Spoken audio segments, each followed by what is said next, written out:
আসসালামু আলাইকুম সবাইকে অনেক অনেক স্বাগতম জানাচ্ছি agri plus GST the last word 2.0 তে। তো আজকের ক্লাসে আমরা যে টপিকটা পড়বো সেটা হচ্ছে গত বছর অর্থাৎ 24-25 সেশনের যে জিএসটি কোশ্চিনটা ছিল, এই জিএসটি কোশ্চিনটা বায়োলজি অংশটা আমরা পুরাটা আজকের ভিডিওতে কভার করব এবং এই কোশ্চিন রিলেটেড আরও যা যা ইনফরমেশন পড়তে হবে সব কিছু আমরা আজকের এই ভিডিওটাতেই শেষ করব। এবং তোমরা প্রত্যেকটা ভার্সিটিতে হয়তোবা একটা বিষয় খেয়াল করবা, গত বছরের যে কোশ্চিন অর্থাৎ বিগত একদম লেটেস্ট যে কোশ্চিনটা সেইখান থেকে কিন্তু টপিক অনেকটাই রিপিট হয়। অর্থাৎ এই ভিডিওতে আমি যে টপিক পড়াবো এই টপিকগুলো পড়লে ইনশাল্লাহ এবছরে কিন্তু জিএসটিতে কমন পাবা ইনশাল্লাহ।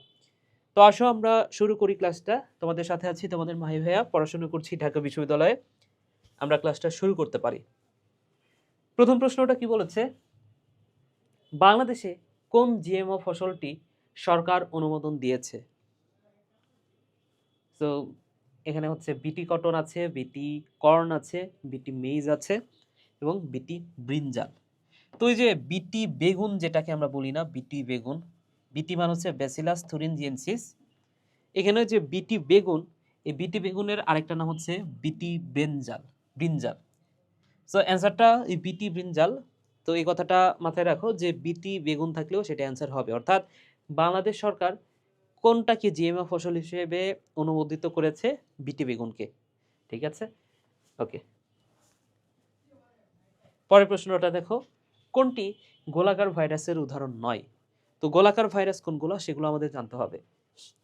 এভাবে মনে রাখতে পারো, টিআইভি, এইচআইভি, ডেঙ্গু, পোলিও।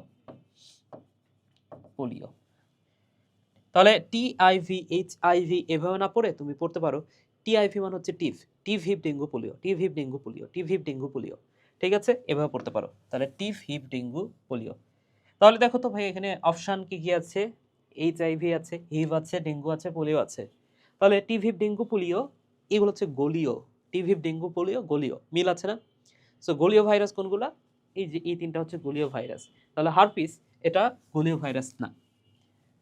ওকে, পরের প্রশ্নটাতে যাই। পরের প্রশ্নটা যেটা বলেছে, কেলভিন চক্রে কিসের সংশ্লেষ হয়?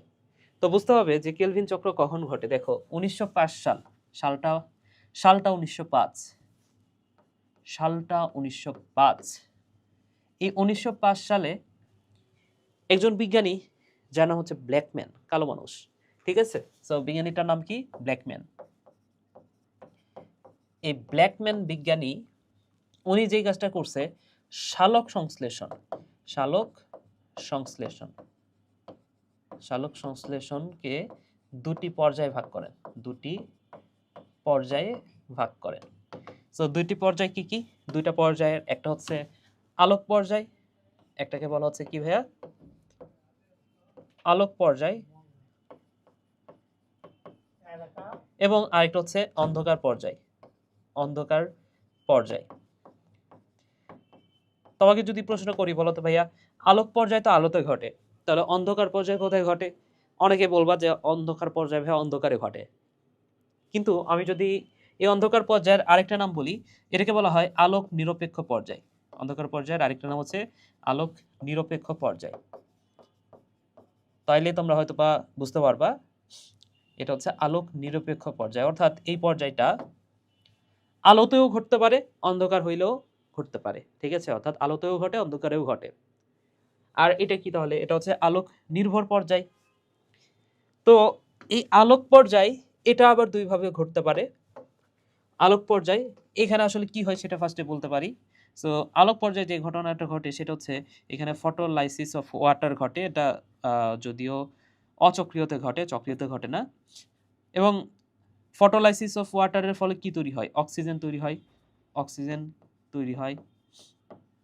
এখানে মেইনলি যে জিনিসটা তৈরি হয় সেটা হচ্ছে এটিপি, এবং NADH2 এখানেই তৈরি হচ্ছে, NADH2 এখানে তৈরি হয়। তাহলে আলোক পর্যায়ে এই জিনিসগুলা তৈরি হয়। এবং এই আলোক পর্যায় এটা দুইভাবে ঘটতে পারে। একটা হচ্ছে চক্রীয় ফটোফসফোরাইলেশন, এবং আরেকটা হচ্ছে অচক্রীয়। অচক্রিয়। তো যে কথাটা মাথায় রাখবা সেটা হচ্ছে চক্রীয় যে ফটোফসফোরাইলেশন, এখানে কিন্তু এই অক্সিজেনটা তৈরি হয় না, বা ফটোলাইসিস অফ ওয়াটার কিন্তু এখানে হয় না। যত ভালো ভালো কাজ, যত ভালো ভালো জিনিস সব কিন্তু এই অচক্রীয় ফটোফসফোরাইলেশনেই কিন্তু হয়। অর্থাৎ এখানে আমি যা কিছু লিখছি, যেমন অক্সিজেন, এটিপি, NADPH2, NADH2, এখানে যা কিছু, এখানে NADH2 না, NADPH2, NADPH2, এখানে যা কিছু আছে, NADPH2, এখানে যা কিছু আছে সব কিছু কিন্তু এই অচক্রিয়তেই হয়। ঠিক আছে, চক্রিয়তে শুধুমাত্র যে জিনিসটা হয়, একটাই জিনিস হয়, সেটা হচ্ছে এটিপি তৈরি হয়। বাদবাকি এটিপিটা এখানেও তৈরি হয়, অচক্রিয়তে তৈরি হয়, আবার চক্রিয়তেও তৈরি হয়, দুই জায়গাতেই তৈরি হয়। বাদবাকি যা কিছু আছে কোনো কিছু আসলে চক্রিয়তে ঘটে না, অচক্রিয়তে ঘটে। এই কথাটা মাথায় রাখি। এছাড়াও যে কথাটা মাথায় রাখতে হবে সেটা হচ্ছে অচক্রিয়তে দুইটা ফটো সিস্টেম কাজ করে, ফটো সিস্টেম 1 এবং ফটো সিস্টেম 2 দুইটাই কাজ করে, কিন্তু চক্রিয়তে অনলি ফটো সিস্টেম 1 কাজ করে।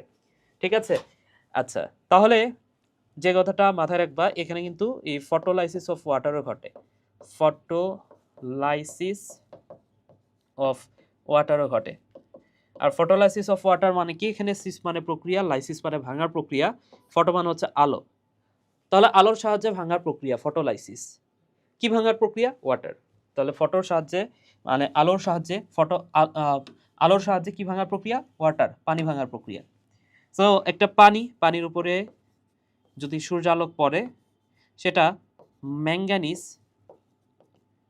এবং ক্লোরিন এই দুটো আয়নের সাহায্যে এই পানিটা ভেঙে গিয়ে কি তৈরি হয়? 2 হাইড্রোজেন প্লাস তৈরি হয়, প্লাস অক্সিজেন তৈরি হয়। ঠিক আছে, কত অণু সেটা আমি আর বলতেছি না, এর সাথে ইলেকট্রন তৈরি হয়। আচ্ছা, তাহলে এই ফটোলাইসিস অফ ওয়াটারে আমি যেটা বোঝাচ্ছি, তোমাকে অবশ্যই বিক্রিয়াটা লিখতে দিবে না, তোমাকে যেটা দিবে সেটা হচ্ছে এখানে কোন কোন আয়ন কাজে লাগে। দুইটা আয়ন, একটা হচ্ছে ম্যাঙ্গানিজ আর একটা হচ্ছে ক্লোরাইড আয়ন।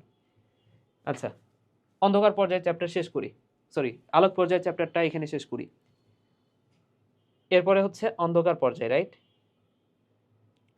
তো এই অন্ধকার পর্যায়ে কি হয়, অন্ধকার পর্যায়ে আসলে কি হয় সেটা একটু তোমাদেরকে বলি। অন্ধকার পর্যায়ে তিনটা চক্রের মাধ্যমে ঘটতে পারে, একটা হচ্ছে C3 চক্র, একটা হচ্ছে C4 চক্র, এবং আরেকটা হচ্ছে ক্যাম ক্র্যাসালুসিয়ান অ্যাসিড মেটাবলিজম। আচ্ছা, সো এই C3 চক্র বলো আর C4 চক্র বলো, এইখানে যে এটিপিটা তৈরি হয়েছে, আলোক পর্যায়ে যে এটিপিটা তৈরি হইল, এই এটিপিটা এবার এই অন্ধকার পর্যায়ে ব্যবহার করার ফলে এই C3 চক্র বলো বা C4 চক্র বলো, এই চক্রগুলোর মাধ্যমে আলটিমেটলি যে জিনিসটা তৈরি হবে সেটা হচ্ছে গ্লুকোজ। ঠিক আছে, তাহলে আমরা তো জানি যে সালোক সংশ্লেষণের মূল উদ্দেশ্যটা কি? সালোক সংশ্লেষণের মূল উদ্দেশ্য হচ্ছে সূর্যের আলোর উপস্থিতিতে পানি এবং কার্বন ডাই অক্সাইডের সহায়তায় কি তৈরি করা? কার্বোহাইড্রেট জাতীয় খাদ্য তৈরি করা বা গ্লুকোজ তৈরি করা, তাই না? তাহলে এখানে কি তৈরি হবে? একদম লাস্ট পর্যায়ে গিয়ে C3 এবং C4 বা ক্যাম চক্রের মাধ্যমে আসলে তৈরি হবে গ্লুকোজ। তাহলে এই কথাটাই বলছে যে ক্যালভিন চক্রের মাধ্যমে কিসের সংশ্লেষ ঘটে? গ্লুকোজের সংশ্লেষ ঘটে। ঠিক আছে, এবং C3 এবং C4 এর মধ্যে পার্থক্যটাও তোমার জানতে হবে। সো এটা এর আগেও আলোচনা করা আছে অন্য ভিডিওগুলোতে, তো এই ভিডিওতেও আমি খুব সংক্ষেপে একটু আলোচনা করে দিই, যেগুলো আসলে না জানলেই না, সেই দু একটা বিষয় তোমাদেরকে একটু আলোচনা করে দিই তোমাদের জন্য। ঠিক আছে, তাহলে C3 এবং C4 সম্পর্কে যে কথাগুলা তোমার অবশ্যই মাথায় রাখতে হবে, কয়েকটা কথা পয়েন্ট আর কি বলবো, সেটা হচ্ছে তোমার জানতে হবে যে প্রথম স্থায়ী পদার্থ কোনটা। প্রথম স্থায়ী পদার্থ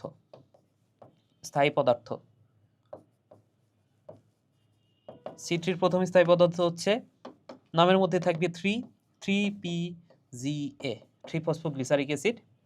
আর C4 এর ক্ষেত্রে প্রথম স্থায়ী পদার্থ কোনটা? অক্সালো অ্যাসিটিক অ্যাসিড। ঠিক আছে, এরপরে পরের যে পয়েন্টটা জানতে হবে সেটা হচ্ছে C3 এবং C4 এর মধ্যে পরের যে পার্থক্যটা, C3 চক্রে তাপমাত্রা কত? সো তাপমাত্রাটা মাথায় রাখো, এভাবে পড়তে পারো, 1 2 3 4 0 5 0 5। ওকে, সো এখানে এই দুটা পার্থক্য আমি মোটা দাগে একটু মেনশন করবো আর কি। বাকি যে পার্থক্যগুলো আছে সেগুলো তোমার এই জিএসটির অন্য যে ভিডিওগুলো আছে সেখানে কিন্তু অলরেডি আলোচনা করেছি। তো এই আলোচনাটা আর দীর্ঘায়িত না করি, জাস্ট এখান থেকে লাস্ট আর একটা কথা বলবো, সেটা হচ্ছে উদাহরণ।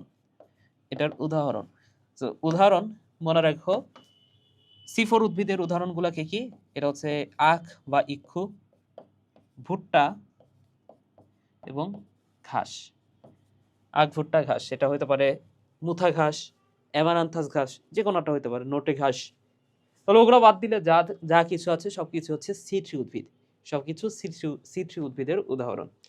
পরের প্রশ্নটা, আচ্ছা অ্যান্সারটা হচ্ছে গ্লুকোজ। পরের প্রশ্নটা দেখো, প্লাজমা মেমব্রেন গঠনের উপাদান কোনটা? সো প্লাজমা মেমব্রেন যে কোনো ধরনের মেমব্রেনই মেইনলি প্রোটিন আর লিপিড, মেইনলি প্রোটিন আর লিপিডই থাকে সেইখানে, ঠিক আছে? সো প্লাজমা মেমব্রেনের গঠনের উপাদান কোনটা? প্রোটিন এবং লিপিড, ঠিক আছে ভাইয়া? ওকে, রক্তের কোন কোষে অ্যান্টিবডি তৈরি হয়? So B lymphocyte. লিম্ফোসাইটের মধ্যেও যদি বলে, এখানে যদি বি আর টি দুইটা লিম্ফোসাইট থাকতো, অ্যান্সারটা হতো B lymphocyte. B lymphocyte, lymphocyte, এই বি লিম্ফোসাইট কি তৈরি করে? এটা ভাইয়া অ্যান্টিবডি তৈরি করে, এটা আসলে অ্যান্টিবডি তৈরি করে। টি লিম্ফোসাইট এটা অ্যান্টিবডি তৈরি করে না। এবং যদি বলা হয় ফ্যাগোসাইটোসিস কে করে? ফ্যাগোসাইটোসিস, এটা যদি জিজ্ঞেস করা হতো যে ফ্যাগোসাইটোসিস, সো ফ্যাগোসাইটোসিস মানে হচ্ছে জীবাণু ভক্ষণ করার প্রক্রিয়া। ফ্যাগোসাইটোসিস কে করে বলতো? ফ্যাগোসাইটোসিস করে, খুব সংক্ষেপে মনে রাখো, ফ্যাগোসাইটোসিস করে হচ্ছে মনি। কে ফ্যাগোসাইটোসিস করে? ফ্যাগোসাইটোসিস করে হচ্ছে মনি। অর্থাৎ মনোসাইট আর নিউট্রোফিল, এই দুটা রক্তকণিকা ফ্যাগোসাইটোসিস করে। অর্থাৎ মতে মনোসাইট অ্যান্ড নিতে নিউট্রোফিল, এই কথাটা ভাইয়া মাথায় রাখতে হবে, ঠিক আছে? ওকে, সো অ্যান্সারটা হচ্ছে লিম্ফোসাইট। এরপরে দেখো, কোথায় কোন অণুতে হেয়ারপিন লুপ পাওয়া যায়? সো হেয়ারপিন লুপ আছে হচ্ছে আরএনএতে, ঠিক আছে? এটা খুব ভালো করে মাথায় রাখতে হবে। দেখো, লুপ কিন্তু আমরা আরএনএতেই দেখছি, টিআরএনএতে বিভিন্ন লুপ দেখছি না, ডি লুপ। এবছরও কিন্তু একটা কোশ্চিন আসছে মেবি কৃষিতে, যে কৃষিতে না, সাস্টে আসছে, যে টিআরএনএতে কয়টা লুপ আর কয়টা বাহু আছে? তো বাহু আছে 5টা, লুপ আছে 4টা, ঠিক আছে? এটা আমি ক্লাসে অনেকবারই পড়াইছি। তো অন্যান্য ভার্সিটিতে এই টাইপের কোশ্চিন খুবই কম আসে, কিন্তু সাস্ট যেহেতু এবছর দেখছো কোশ্চিনগুলো হয়তো বা দেখছো, সো সাস্টে কিন্তু এই কোশ্চিনটা আসছে, ঠিক আছে? সো আরও কিছু কঠিন কোশ্চিনও আসছে। আচ্ছা, তো যাই হোক, এই হেয়ারপিন লুপ বিষয়টা আছে। তো লুপ জিনিসটা আসলে কিন্তু এই আরএনএতেই থাকে, আরএনএর সাথে যায়। তাহলে কোন অণুতে হেয়ারপিন লুপ আছে বলতো? আরএনএতে হেয়ারপিন লুপ আছে। এরপরে দেখো, পরের প্রশ্নটা কি বলেছে? পরের প্রশ্নটা বলেছে, মানবদেহে সবচেয়ে বড় লালা গ্রন্থি কোনটা? দেখো, মানবদেহে লালা গ্রন্থির সংখ্যা যদি বলে 3 জোড়া, 3 জোড়া লালা গ্রন্থি। সো 3 জোড়া। এখন এই 3 জোড়া কি কি? 1 নাম্বার তো প্যারোটিড, সাবম্যান্ডিবুলার এবং সাবলিঙ্গুয়াল। তো এর মধ্যে সবচেয়ে বড় লালা গ্রন্থি যদি বলা হয় সেটা হচ্ছে প্যারোটিড। সবচেয়ে বড় লালা গ্রন্থি কোনটা? প্যারোটিড গ্রন্থি হচ্ছে সবচেয়ে বড়। এখন এইটা কোথায় পাওয়া যায়? অবস্থানটা কোথায়? অবস্থান হচ্ছে কানের নিচে,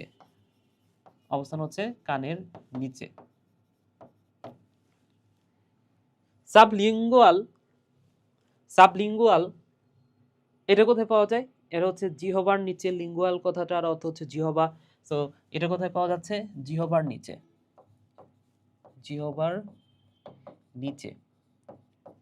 এবং সাবম্যান্ডিবুলার গ্রন্থি এটা কোথায় পাওয়া যায়? এটা হচ্ছে নিম্ন চোয়ালের নিচে। এটার অবস্থান হচ্ছে নিম্ন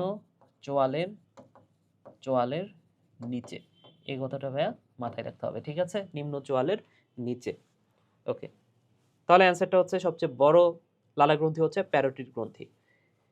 কোন এনজাইম দুধের কেসিনোজেনকে কেসিনে পরিণত করে? সো অ্যান্সারটা হচ্ছে রেনিন, ঠিক আছে, রেনিন এনজাইম।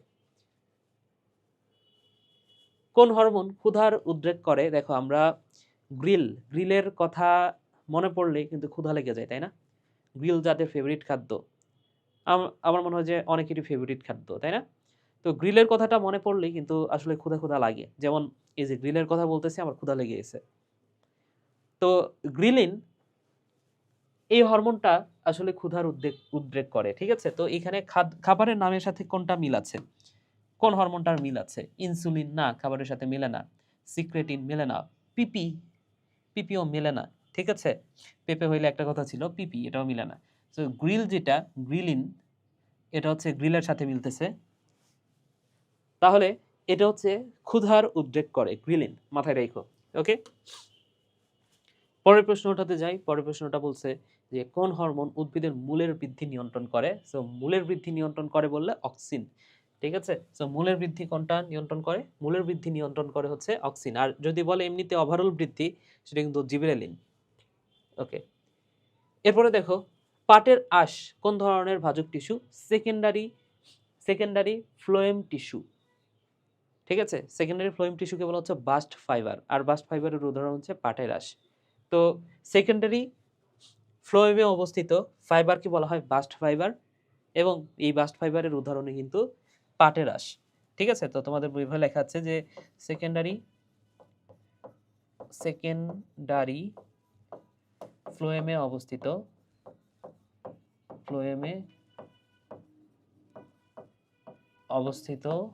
ফাইবারকে বলা হয় বাস্ট ফাইবার। ওকে, আর এই বাস্ট ফাইবারের উদাহরণ হচ্ছে পাটের আঁশ। এটা হচ্ছে পাটের আঁশ, এই কথাটা ভাইয়া মাথায় রাখো, আঁশ। ওকে, আচ্ছা, তাহলে এটা কি হবে? Secondary phloem tissue, simple. পরের প্রশ্নটাতে যাই। উদ্ভিদ কোষের প্রাথমিক প্রাচীরের উপাদান কোনটা? সো উদ্ভিদ কোষের প্রাথমিক প্রাচীর, প্রাইমারি প্রাচীর যেটা, তো এই প্রাইমারি, সেকেন্ডারি এবং মধ্য পর্দা, এই তিনটার মধ্যে পার্থক্য আমাদের একটু জানতে হবে। তাহলে মধ্য পর্দা, দেন হচ্ছে প্রাইমারি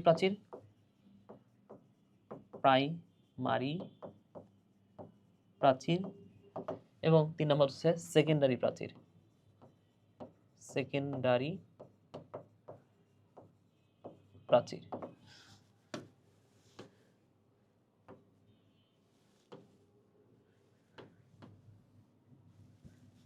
ওকে,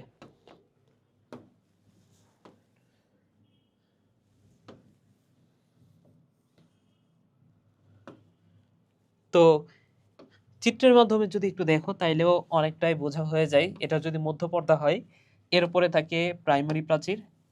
তো এই যে এটা হচ্ছে প্রাইমারি প্রাচীর, এন্ড এই প্রাইমারি প্রাচীরের উপরে আবার থাকে, এটা হচ্ছে প্রাইমারি প্রাচীর, এন্ড এই প্রাইমারি প্রাচীরের উপরে 3 স্তর বিশিষ্ট সেকেন্ডারি প্রাচীর থাকে।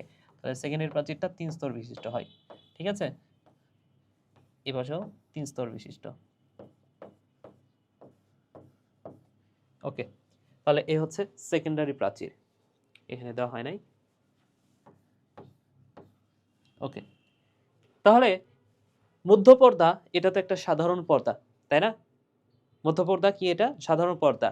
প্রাইমারি প্রাচীর কোথা থেকে? মধ্যপর্দার উপরে। তাহলে এই কথাগুলো ভাইয়া মাথায় রাখতে হবে যে মধ্যপর্দা এটাকে বলা হচ্ছে সাধারণ পর্দা, দুইটা কোষের সাধারণ পর্দা। প্রাইমারি প্রাচীর এটা কোথায় থাকে? মধ্যপর্দার উপরে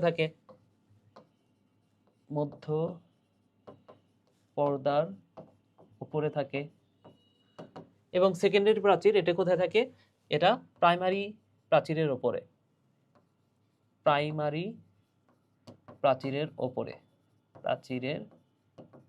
উপরে এটা থাকে। এখন কোনটা কত স্তর বিশিষ্ট? মধ্যপর্দা আমরা দেখতেছি এটা সাধারণ পর্দা, এবং এটা 1 স্তর বিশিষ্ট, এখানে আর কোনো স্তর নাই। তো এটা হচ্ছে 1 স্তর বিশিষ্ট। এক স্তর বিশিষ্ট বিশিষ্ট ঠিক প্রাইমারি প্রাচীরও এক স্তর বিশিষ্ট এক স্তর বিশিষ্ট, তবে এই যে সেকেন্ডারি প্রাচীর যেটা সেটা কিন্তু 3 স্তর বিশিষ্ট। ঠিক আছে, সো এটা 3 স্তর বিশিষ্ট, 3 স্তর বিশিষ্ট, এই কথাগুলা মাথায় রাখতে হবে। আচ্ছা, তাহলে এক স্তর 3 স্তর। এরপরের যে পার্থক্যটা আমরা করতে পারি সেটা আমি কিসের উপর করতে পারি, এখানে কি কি উপাদান আছে। এখানে আছে সেলুলোজ, এখানে আছে পেকটিক অ্যাসিড, পেকটিক অ্যাসিড আছে, এখানে আছে সেলুলোজ, আছে সেলুলোজ, হেমিসেলুলোজ, হেমিসেলুলোজ এন্ড আছে গ্লাইকোপ্রোটিন,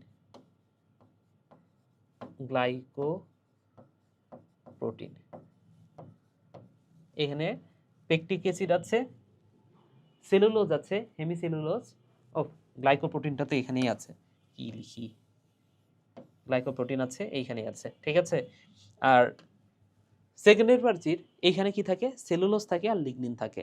ঠিক আছে, এখানে কি থাকে, সেলুলোজ আছে পাশাপাশি লিগনিন আছে, সেলুলোজ সেলুলোজ আছে পাশাপাশি লিগনিন, লিগনিন, এই কথাটা ভাইয়া মাথায় রাখতে হবে। তাহলে পেকটিক অ্যাসিড গেল, সরি কি উপাদান দ্বারা গঠিত সেটা গেল। দেন কোনটা কোথায় পাওয়া যায়, কোনটা কোথায় পাওয়া যায়, যেটা মধ্য পর্দা সেটা তো সাধারণ পর্দা, তার মানে কি সব কোষে থাকে, সব উদ্ভিদ কোষে এটা পাওয়া যায়, উদ্ভিদ কোষে। প্রাইমারি প্রাচীর যেটা সেটা কোথায় পাওয়া যায়, সেটা হচ্ছে অধিক মাত্রায় বিপাকীয় যে কোষগুলা সেখানে এটা পাওয়া যায়, অধিক মাত্রায় বিপাকীয় কোষ, বিপাকীয় কোষগুলাতে এটা পাওয়া যায়। আর সেকেন্ডারি প্রাচীর এটা কোথায় পাওয়া যায়, এটা স্থায়ী টিস্যুতে পাওয়া যায় বা স্থায়ী কোষে, স্থায়ী টিস্যুতে পাওয়া যায়, স্থায়ী টিস্যুতে পাওয়া যায়। এরপরের যে কথাটা মাথায় রাখবা ভাইয়া সেটা হচ্ছে, এখানে দেখো মধ্য পর্দা এটা তো সাধারণ পর্দা। এখন এই মধ্য পর্দা ওপরে যে পর্দাগুলো আছে, প্রাচীরগুলো আছে, সেই প্রাচীরের দেখো মাঝখানে গ্যাপ আছে, মাঝখানে কিন্তু গ্যাপ আছে, তার মানে কি কূপ আছে, এই যে এখানে গর্ত আছে, গর্তটাকে আমরা বলি কূপ।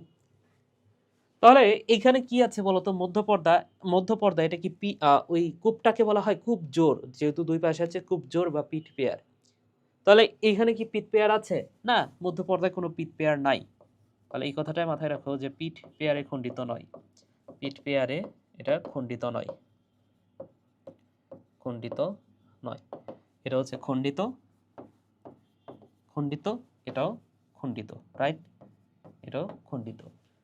ঠিক আছে, ভালো কথা। এরপরে যে বিষয়টা মাথায় রাখবা, এরপরে যে বিষয়টা মাথায় রাখবা সেটা হচ্ছে এইখানে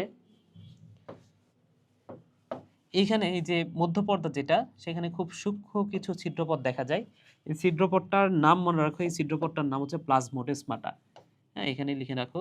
তাহলে মধ্যপর্দায় প্লাজমোডেসমাটা থাকে, এই ছিদ্রপথের মাধ্যমে যে কোনো বস্তুর আদান প্রদান হয়, তাহলে এটার নাম হচ্ছে প্লাজমোডেসমাটা। এই কথাটা ভাইয়া মাথায় রাখতে হবে, রাইট? ওকে, তাহলে আমাদের এই প্রশ্নটার অ্যান্সার কি হবে, প্রাথমিক প্রাচীরের উপাদান কোনটা, তাহলে সেলুলোজ, হেমিসেলুলোজ, আর এটা হচ্ছে গ্লাইকোপ্রোটিন। তাহলে এখানে সেলুলোজ নাই, হেমিসেলুলোজ আছে, সো অ্যান্সারটা হচ্ছে হেমিসেলুলোজ, তাই না? ওকে, তাহলে অ্যান্সার আমরা পেয়ে গেছি হেমিসেলুলোজ। পরের প্রশ্নটা কি বলেছে, কোনটি restriction enzyme. So restriction enzyme কোনগুলো সেগুলো আমাদের জানতে হবে। তাহলে রেস্ট্রিকশন এনজাইমের কাজ কি বলতো? রেস্ট্রিকশন এনজাইমের অপর নাম যদি আমি বলি, এটাকে বলা হয় আণবিক কাঁচি বা মলিকিউলার সিজর বলা হয়। তাহলে এই রেস্ট্রিকশন এনজাইমের কাজ কি, এটা কি মলিকিউলার সিজর বা আণবিক কাঁচি বলা হয়, আণবিক কাঁচি। এবং এটা ডিএনএর নির্দিষ্ট স্থানে নির্দিষ্ট একটা সিকোয়েন্স বরাবর এটা ডিএনএ কে কেটে ফেলে। ঠিক আছে, সো এটা হচ্ছে রেস্ট্রিকশন এনজাইম। আচ্ছা, এখন এই রেস্ট্রিকশন এনজাইম বিভিন্ন রকমের হতে পারে, যেমন এটা হতে পারে, আমি যেভাবে মনে রাখি সেভাবে তোমাদেরকে বলি, এইচ আই BAM ব্যাম, ECO RI। আমি যেভাবে পড়ি ভাইয়া সেটা হচ্ছে, তুমি ধরে নাও যে ব্যায়াম করো, তো তুমি কাউকে বলতেছো যে হাই আমি ব্যায়াম করি, ঠিক আছে, অর্থাৎ এখানে নামের মধ্যে হচ্ছে হাই, তারপরে ব্যায়াম CORI। তো এইভাবে বলো যে হাই ব্যায়াম করি, মানে আমি ব্যায়াম করতেছি আর কি। তো হাই ব্যায়াম করি, তাহলে দুইটা হয়ে গেল। এরপরে যেইটা মনে রাখবা সেটা হচ্ছে MBO1।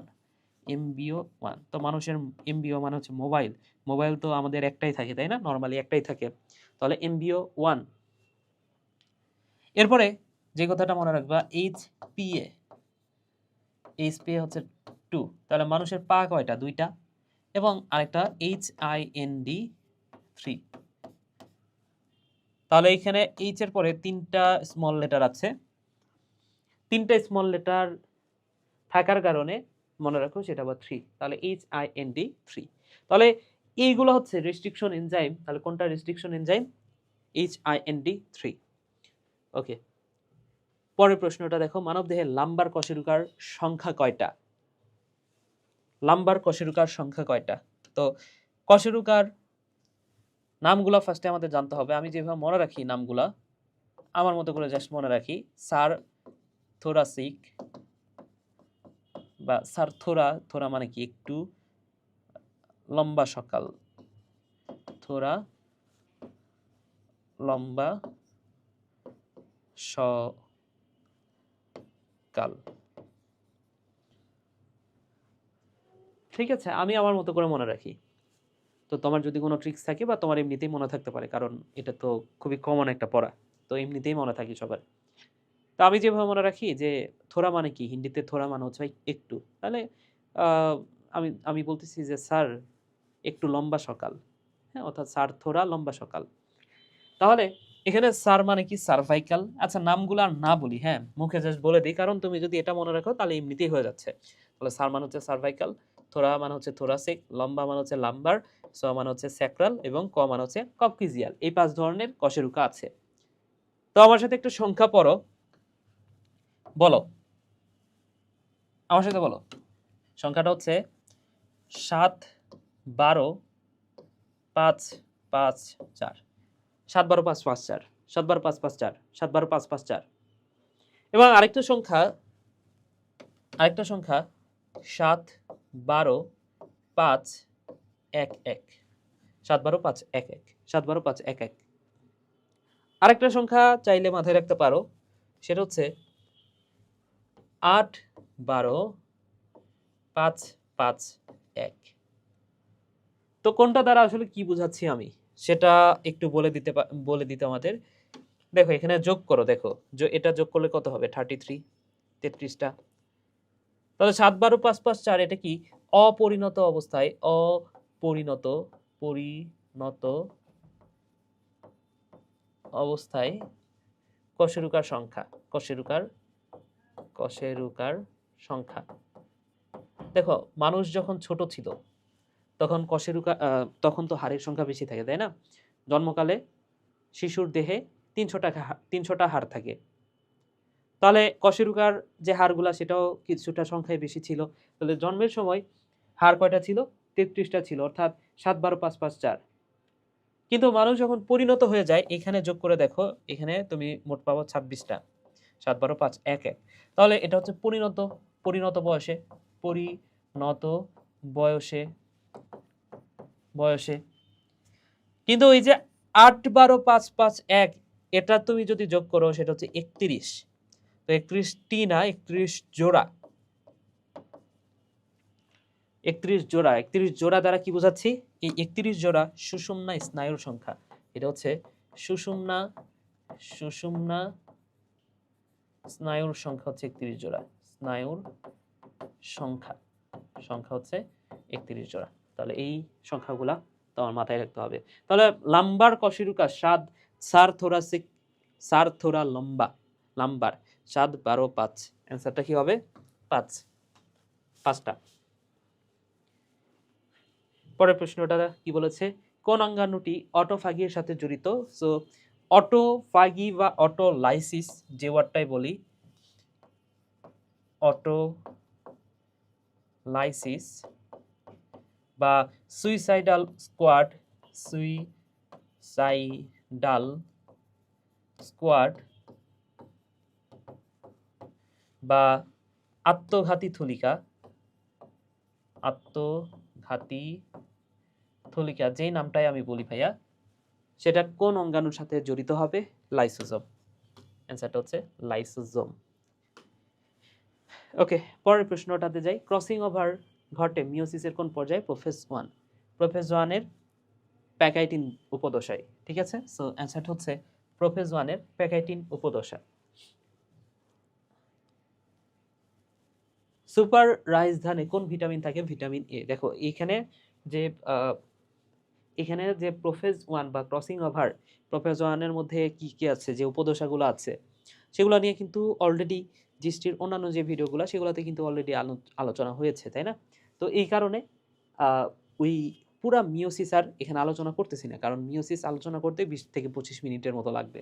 আচ্ছা, মিওসিস 1-এর প্যাকাইটিন উপদশায় এই ক্রসিং ওভারটা হয়।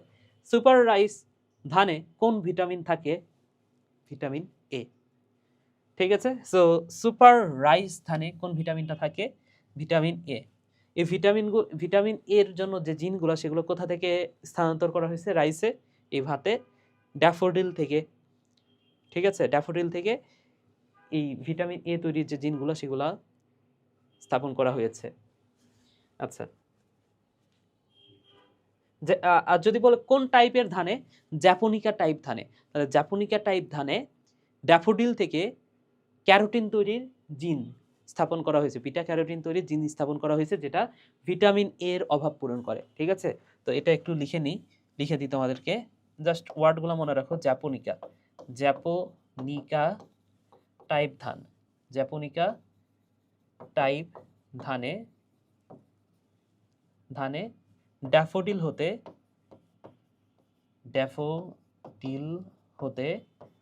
বিটা ক্যারোটিন তৈরির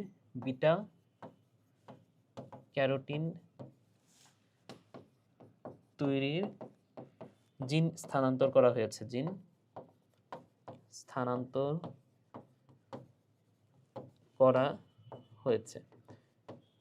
তাহলে এই কথাটা ভাইয়া মাথায় রাখতে হবে। পরের প্রশ্নটা কি বলেছে দেখো? মানবদেহের ছোট হাড় কোনটা? মানবদেহের সবচেয়ে ছোট হাড় হচ্ছে স্টেপিস। তো মানুষের কর্ণাস্থি কয়টা? কর্ণাস্থি হচ্ছে 3 জোড়া। কর্ণাস্থি কয় জোড়া ভাইয়া? 3 জোড়া। তো একটা কি? ম্যালিয়াস। প্রথমটা হচ্ছে malleus, incus and stapes. Malleus, incus and stapes. তো এগুলো সম্পর্কে যে কথাটা মাথায় রাখবা, সেটা তো একটা কথা, তো এই যে মানবদেহের সবচেয়ে ছোট হাড় কোনটা, সেটা হচ্ছে স্টেপিস। আর মানবদেহের সবচেয়ে বড় হাড় কোনটা? হিউমেরাস বলতেছি, ফিমার। সবচেয়ে বড় হাড় কোনটা? বড় হাড় হচ্ছে ফিমার। ওকে, আচ্ছা। এখন এই যে ম্যালিয়াস, ইনকাস, স্টেপিস তো সবচেয়ে ছোট। এবং স্টেপ মানে কি? এই যে পায়ের ধাপকে বলা হয় স্টেপ, তাই না? পায়ের ধাপ, স্টেপ মানে হচ্ছে পায়ের ধাপ। সো স্টেপিস এই হাড়টা দেখতে কেমন, সেটা পরীক্ষা আসতে পারে, মনে রাখো। স্টেপিস দেখতে ঘোড়ার জিনের পাদানির মতো। ঘোড়ার জিনের পাদানির মতো।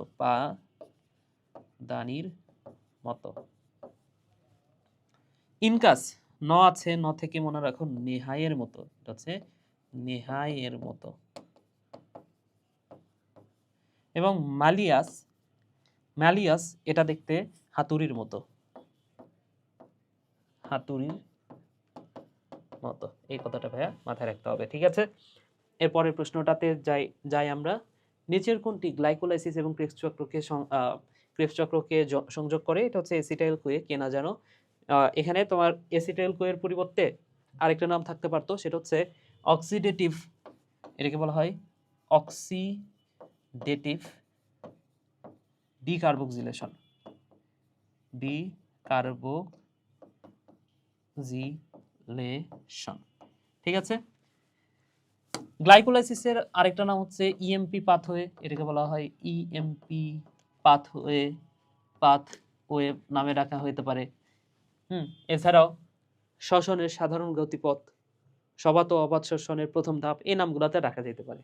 ক্রেবস চক্রের আরো দুইটা অপর নাম আছে, এটাকে বলা হয় সিএসি, সাইট্রিক অ্যাসিড সাইকেল, অথবা TCA, tricarboxylic acid cycle. তাহলে এই নামগুলো একটু মাথায় রাখতে হবে, সিএসি আর TCA. Tricarboxylic acid cycle, citric acid cycle, এই নামগুলো মাথায় রাখতে হবে। এছাড়াও যে কথাটা মাথায় রাখতে হবে সেটা হচ্ছে গ্লাইকোলাইসিস, এই ধাপটা ঘটে সাইটোপ্লাজমে। বাকি যে তিনটা ধাপ ইটিএস সহ, সেই তিনটা ধাপ ঘটে কিন্তু মাইটোকন্ড্রিয়ায়।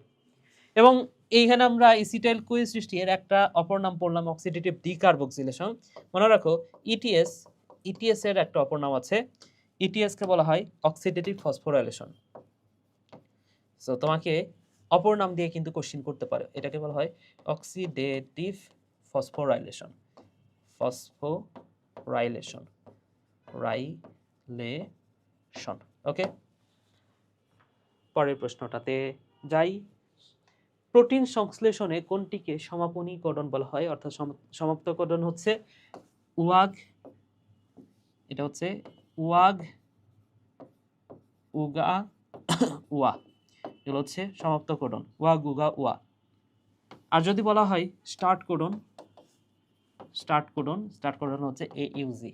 হ্যাঁ, এবং এইউজি মানে হচ্ছে মেথিওনিন। এটা কোন অ্যামিনো অ্যাসিড নির্দেশ করে? মেথিওনিন অ্যামিনো অ্যাসিড নির্দেশ করে। ঠিক আছে, তাহলে এখানে ইউএজি ওয়াগ, এটা হচ্ছে ওয়াগ। পরের প্রশ্নটা কি বলেছে দেখো, প্রোটন প্রবাহ মতবাদ অনুযায়ী কোন আয়ন পত্ররন্ধ্র খোলা বন্ধ হওয়া নিয়ন্ত্রণ করে? Potassium ion. কোন আয়নটা পত্ররন্ধ্র খোলা এবং বন্ধ হওয়া নিয়ন্ত্রণ করে? পটাশিয়াম আয়ন পত্ররন্ধ্র খোলা এবং বন্ধ হওয়া নিয়ন্ত্রণ করে। এছাড়াও যদি বলা হয় যে কোন আলো, ব্লু লাইট পত্ররন্ধ্র খোলা এবং বন্ধ হওয়া নিয়ন্ত্রণ করে। আর যদি বলা হয় কোন আলোতে সালোক সংশ্লেষণ ভালো হয়? কোন আলোতে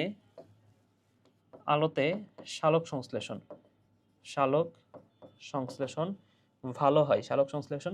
ভালো হয়, সেটা হচ্ছে রেড লাইট। ওকে, পরের প্রশ্নটা কি বলেছে, প্রতিটি সজীব উদ্ভিদ কোষের পূর্ণাঙ্গ উদ্ভিদে পরিণত হওয়ার ক্ষমতাকে বলা হচ্ছে টটিপটেন্সি। এবছর ঢাকা ভার্সিটির কোশ্চেন। সো অ্যান্সারটা হচ্ছে টটিপটেন্সি। এই টটিপটেন্সির মতবাদের জনককে? মর্গান। এই বিজ্ঞানী টটিপটেন্সি শব্দটার আবিষ্কার করেছেন। পরের প্রশ্নটা কি বলেছে, হিমোফিলিয়া কোন ধরনের বংশগত রোগ? এটা হচ্ছে x linked recessive, sex linked disorder বলা হয় এটাকে। ঠিক আছে, সো হিমোফিলিয়া এটা হচ্ছে এক্স লিঙ্কড রিসেসিভ। ওকে, পেনিসিলিয়াম এর জনন কোষের নাম কি? পেনিসিলিয়ামের জনন কোষের নাম হচ্ছে ভাইয়া, মাথায় রাখতে হবে, কনিডিয়া। পেনিসিলিয়ামের জনন কোষের নাম হচ্ছে কনিডিয়া। নেমাটোডা পর্বের বৈশিষ্ট্য 9 কোনটা? দেখুন, নেমাটোডা পর্বের প্রাণীদেরকে একটা বিশেষ নামে ডাকা হয়, নামটা মাথায় রাখো, এটাকে বলা হয় নলের ভেতরে নল। আচ্ছা, নেমাটোডা পর্বের প্রাণীদের দেহটা কাইটিন দ্বারা গঠিত। এই নেমাট কথাটার অর্থ হচ্ছে সুতা। নেমাট মানে কি? সুতা। তাহলে নেমাটোডা এই পর্বের প্রাণীরা হচ্ছে সুতাকৃমি। কি নামে পরিচিত এরা? সুতাকৃমি নামে পরিচিত। আর ওই যে আরেকটা হচ্ছে প্লাটিহেলমিনথিস, ওরা হচ্ছে ফিতাকৃমি। আচ্ছা, এখন এই ফিতা আর সুতা দুইটার মধ্যে গোল কে বলতো? অবশ্যই গোল হচ্ছে সুতা, তাই না? তো এই যে সুতাকৃমি, এর আরেকটা নাম হচ্ছে গোলকৃমি। তাহলে নেমাটোডাকে গোলকৃমি নামেও ডাকা হয়, গোলকৃমি। এখন এখানে যদি দেখো, নেমাটোডা পর্বের প্রাণীদের বৈশিষ্ট্য 9 কোনটা? হ্যাঁ, নেমাটোডা হচ্ছে সুডোসিলোমেট, অর্থাৎ ভ্রান্ত সিলোমযুক্ত। কিউটিকল আছে, দেহ নলাকার, এই যে নলের ভেতরে নলাকার। ঠিক আছে, কিন্তু এই যে বদ্ধ রক্ত সংবহন তন্ত্র, এটা কোথায় দেখা যায়? এটা দেখা যায় করডাটায়, মানুষে দেখা যায় করডাটা। এটা দেখা যায় অ্যানেলিডা।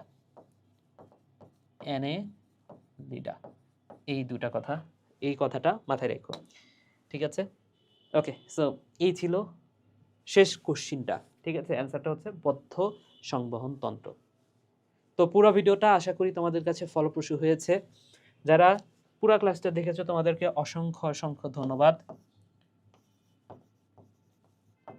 একটা কথা আছে বুঝছো, সেটা হচ্ছে যে যার কেউ নাই তার হচ্ছে আগে একটা মানে আগে ছিল হচ্ছে কৃষি, যার কেউ নাই তার কৃষি ভার্সিটিগুলো আছে, কারণ কৃষি ভার্সিটির পরীক্ষাটা সবার শেষ হইতো। এবছর কিন্তু যার কেউ নাই তার জিএসটি আছে। তো জিএসটির জন্য ভালো করে পরিশ্রম করতে থাকো, যাদের এখনো চান্স হয় নাই। জাস্ট একটা কথাই বলবো, হালটা ছেড়ে দিও না, কারণ হাল ছেড়ে দিলে দেখবা যে যে পরিশ্রম করতেছে এখনো, যারা ধৈর্য সহকারে, এটা অনেক বড় একটা ধৈর্যের বিষয়। কারণ হয়তো বা তোমার অনেক ফ্রেন্ডরাই চান্স পেয়ে গেছে, তোমার কিন্তু চান্স নাও হইতে পারে। তো জিএসটিতে তোমার সুযোগটা একটু বেশি। কেন বেশি? কারণ জিএসটিতে সিট সংখ্যা অনেক বেশি, মেন কথা হচ্ছে এটা, সিট সংখ্যা বেশি। এখন যারা অলরেডি চান্স পেয়ে গেছে তারাও কিন্তু জিএসটিতে পরীক্ষা দিবে। তো জিএসটিতে পরীক্ষা দিয়ে তারা কিন্তু ভর্তি হবে না, ঠিক আছে? তো সেই ক্ষেত্রে তোমার যদি পজিশনটা একটু পরেও আসে, তারপরে কিন্তু তোমার ইজিলি এখানে চান্স হয়ে যাবে। তোমার জাস্ট যে কাজটা করতে হবে, ভালো করে পড়াশোনা করতে হবে। এবং জিএসটির আমার অভিজ্ঞতার কথা বলি, জিএসটিতে আমার কিন্তু বায়োলজি যে কোশ্চিনটা, আমার বছরে বায়োলজিটা অনেকটা ইজি হয়েছিল। এবং বায়োলজিতে সর্বোচ্চ নাম্বারটা আমি পাইছিলাম। আমার বায়োলজিতে মার্ক ছিল মানে 20টা কোশ্চিন 20টায় আমি পারছি, ঠিক আছে? সো এই কারণে জিএসটিতে কিন্তু আমার পজিশনটাও অনেক বেশি ভালো ছিল সেই সময়টাতে। তো একটা কথাই বলবো যে জাস্ট এখন পরিশ্রম করো, যাদের এখনো চান্স হয় নাই তারা পরিশ্রম করতে থাকো, ইনশাল্লাহ তোমার জন্য ভালো কিছু আছে। তো সবাই ভালো থাকো, সুস্থ থাকো, টাটা।